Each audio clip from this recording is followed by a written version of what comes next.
Mtakumbuka kwamba tarehe 21 mwezi wa kwanza tulikutana hapa makao makuu na tulizungumza sana kuhusu zoezi maalum la kukusanya vitambulisho vyote vya taifa vilivyokuwa katika ofisi za kata, vijiji, mitaa, vitongoji na shehia kwa ajili ya kuvirejesha katika ofisi za wilaya, ambapo tulifanya hivyo kutokana kwamba kuweza baada ya vitambulisho vingi kukaa muda mrefu katika ofisi hizo na wananchi wengi kuwa na malalamiko kuweza kutokuvichukua na vingine vilianza kuchakaa. Mtakumbuka pia kuwa zoezi hili liliendana sambamba na utumiaji wa ujumbe wa SMS kwa ajili ya kuvichukua.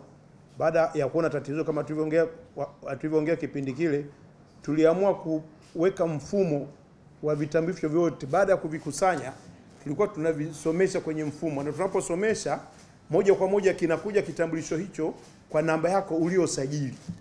Na hii ilianza kuleta maswali, inakuaje mimi nilisajili kwa namba Airtel sasa hivi na Voda? Ni rahisi sana, kwa sababu unaposajili kitambulisho cha NIDA unatumia alama ya vidole, na unaposajili namba ya simu unatumia alama ya vidole. Kwa unaposajili namba nyingine, taarifa zako moja kwa moja zinakuja kwetu. Kwa hiyo ilikuwa rahisi kwamba namba yote ile utakapotuma kitambulisho na mimi ya SMS itakufikia. Kwa hiyo tulifanya hivyo kwa nia njema kwa ajili ya kuhakikisha kwamba kila Mtanzania, kila mwananchi mwenye kitambulisho aweze kuja kuchukua kitambulisho, na tuachane na matumizi ya namba. Turuhusu matumizi ya namba NIA kwa sababu ya hilo tatizo kwamba wananchi wengi walikuwa hawajaja kuchukua vitambulisho. Na katika message hizo tulitoa maelekezo kwamba tunatuma message hii na tunatoa kipindi cha mwezi mmoja. Kama hujaja kuchukua kitambulisho, tutasitisha matumizi yake.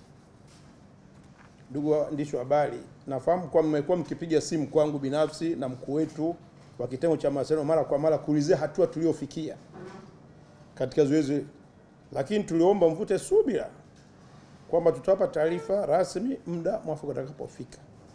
Na leo ni muda mzuri wa kuelezea hilo, na niwaombe sana, nyinyi ni kioo cha jamii, na nyinyi ni daraja kati ya taasisi za serikali pamoja na wananchi. Ni mkono ambao ni muhimu sana unaofikisha taarifa hizi kwa wananchi katika nyanja tofauti. Niseme tu kwamba tangu kwanza kwa zoezi la kukusanya vitambulisho kwa kutumia SMS mwezi Januari 2025 mpaka kufikia Machi 23, 2025, jumla ya wananchi 1,880,608 sawa na 157% ya watu wote ambao walikuwa hawajachukua vitambulisho vyao walitumiwa na kupokea ujumbe mfupi wa SMS unaoelekeza kwamba ndugu fulani fulani unatakiwa njoo chukue kitambulisho chako kwa ofisi ya NIDA wilaya fulani. Na katika message hiyo wengi ambao baadhi ya wananchi ambao walienda kuchukua vitambulisho hivyo tulikuwa tumeweka vizuri. Tunapokutumia vinakuwa vimepangwa kutokana na serial number inayokuwa kwenye SMS. Kwa hiyo ukifika ilikuwa inachukua hadi dakika 5 katika kituo na kuchukua. Na ushuhuda, mnaweza mkatembea watu mbalimbali ambao waliweza kutumia ujumbe na kwenda kuchukua vitambulisho, hawakupata usumbufu wote. Itakumbuka kwamba wakati tunavikusanya vitambulisho hivyo kutoka ofisi za kata, vijiji, mitaa, tulikuwa na vitambulisho 1,200,000 vilivyokuwa havijachukuliwa na wahusika ambao vilikuwa kwenye vijiji kwa watendaji kule shehia na vijiji na vitongoji. Hii maana yake ni kwamba takriban watu wote waliokuwa hawajachukua vitambulisho vyao wamekwisha pata ujumbe mfupi wa simu za mkononi. Ziada ya watu 680,608 SMS zilizotumwa inafanya jumla ya SMS zilizokwisha kutumwa ni 1,880,903 zimetumwa kwa waombaji wapya. Ina maana pale kwa kuna waombaji wapya karibu 600,000 na ambao pia walitumiwa message. Ndugu waandishi wa habari, kwa mujibu wa takwimu hizo, idadi ya wananchi waliojitokeza kuchukua vitambulisho baada ya kupokea SMS ni 565,876 ambao ni sawa na 30% tu ya watu waliotumia na kupokea SMS. Hii inasikitisha sana ndugu zangu waandishi, kwa sababu tulituma ujumbe kwamba baada ya mwezi mmoja tutasitisha, lakini tulipata vilio vingi, na nyinyi waandishi wa habari mkiwa mmoja wapo ukitaka kuuliza, sababu kulikuwa na msongamano mkubwa sana wa watu na baadhi ya ofisi zilifurika na tukaenda kutoa huduma za mahema kwa ajili ya kuhakikisha wengine na watoto na wengine hivi. Lakini kama kawaida yetu, baadhi ya Watanzania tumekuwa tukidharau. Na hii yote ni kwa sababu bado hatukuweza kusitisha kwa kusikiliza kilio cha wananchi na hata baadhi ya viongozi wa kisiasa, viongozi wa kidini, kutokana na namba kubwa ya watu waliokuwa narundikana. Kwa tukaona tusogeze ile huruma ambayo ni kila muda wa Tanzania, na baadaye yanaanza kupokea matusi. Mimi nishatumia message nyingi, na kuna siku nilikuwa kituo kwa Dodoma, wanasema kuna nini, nguvu ya soda hawezi kufuta. Kwa hiyo maana kila mtu ana message hiyo, lakini wengine walikuwa wakifika anasema nilisahau au nimefuta. Hivi kweli jamani, utumiwe message kwamba unatakiwa ofisi ya TASAF ukachukue milioni 50, utafuta hiyo? Lakini why vitambulisho? Lakini kwa sababu tumekuwa ni waungwana na kwamba tukijali kilio cha Watanzania, lakini imekuwa ni mchezo.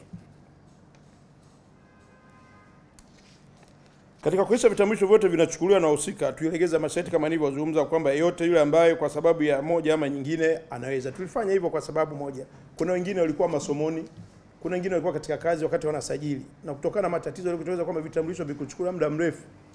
Unakuta mtu alikuwa anasoma UDOM, sasa hivi yuko Songea. Kwa hiyo isingewezekana apande basi na gharama kubwa kufuata kitambulisho Dodoma. Kwa hiyo tulitoa hiyo kwamba jamani, tuliruhusu kwamba una mtu yote mtumie hiyo SMS na namba yako, NID namba yako ya NIDA. Akifika pale akionyesha, akiandika na namba yako ile pale. Kwa hiyo una utaratibu, atachukua details zake na utapata kitambulisho. Na wengi waliweza kufanya hivyo. Na mfano maeneo kama ya Dodoma, Mwanza, kwenye vyuo vikubwa vingi tuliweka eneo kabisa la wanafunzi wa vyuo ambayo kwa ni rahisi katika uchukuaji huo. Hata hivyo, pamoja na jitihada zote hizi, ni dhahiri kabisa kwamba kasi ya kujitokeza kuchukua vitambulisho vyao bado sio ya kuridhisha. Na kama tulivyojua kusema huko nyuma, miongoni mwa sababu zilizochangia kusuasua vitambulisho vyao ni kuwa na matumizi ya hizi ni namba za NIDA. Na kwa sababu hatukuchukua hatua, kwa hiyo wananchi wengi wamejua kwamba hizi ni nguvu za soda. Na bado tuna vitambulisho vingi. Tuna vitambulisho vingi na 30% tu ambavyo vimechukuliwa. Ndugu zangu waandishi wa habari,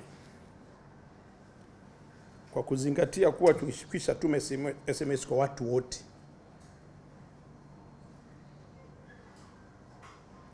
na tulishawatangazia kwamba tutafunga matumizi ya NIN namba kwa wale ambao tumekwisha zaisha vitambulisho vyao na kuwapelekea SMC. Napenda kuwajulisha rasmi, naomba msisitize hapa, tena sura yangu inaonekana hivi, napenda kuwajulisha rasmi, si kwa utani,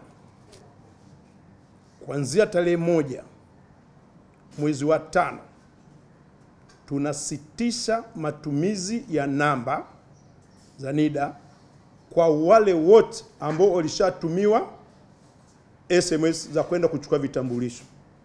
Narudia tena, kuanzia tarehe 1 mwezi wa 5 tutasitisha matumizi ya namba kwa wale wote ambao walishatumiwa, kwa sababu tayari system tunayo. Uwe umepoteza, uwe umefuta, hutapata huduma yoyote kwa kutumia namba.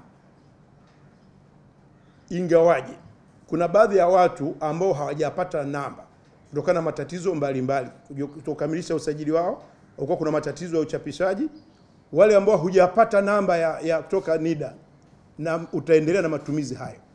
Lakini sisi kwenye system tayari tunao ambao tumeshawatumia, tuna switch off. Narudia tena, hili hatuna utani nalo, na niombe waandishi wa habari nisije nikasikia kilio cha mtu yoyote. Na tukumbuke kwamba sasa hivi tunapokwenda, NIDA ni maisha na maisha ni NIDA. Tuna maboresho. Kuanzia mwezi Julai tunaanza kusajili watoto wadogo kuanzia 0. Tumarekebisho ya sheria ambayo tunayafanya kwa ajili ya register yote. Ina maana mtoto mdogo anapozaliwa tu anasajiliwa mpaka na kwenye mashule. Ni kwa nini? Maelekezo ya NIDA sasa hivi, kama maelekezo ya Mheshimiwa Rais ambayo tutakuja kueleza huko mbele, tumepewa maelekezo ya jamii namba. Ina maana kwamba kila mwananchi mifumo iweze kusomana, atatumia kitambulisho cha NIDA. Tutakuwa na cheti cha kuzaliwa ndani ya NIDA. Tutakuwa na bima ya afya, na baadhi ya hospitali wameshatangaza wanaanza matumizi ya NIDA na hasa nafikiri MOI. Kwa hiyo ina maana kwa mtoto mdogo ambaye hana NIDA itakuwa. Kwa hiyo tunaanza kusajili mpaka watoto wadogo. Tutaanza na pilot project ya wilaya 3. Tutaanza na wilaya Kilolo, Rungwe na Kusini Unguja.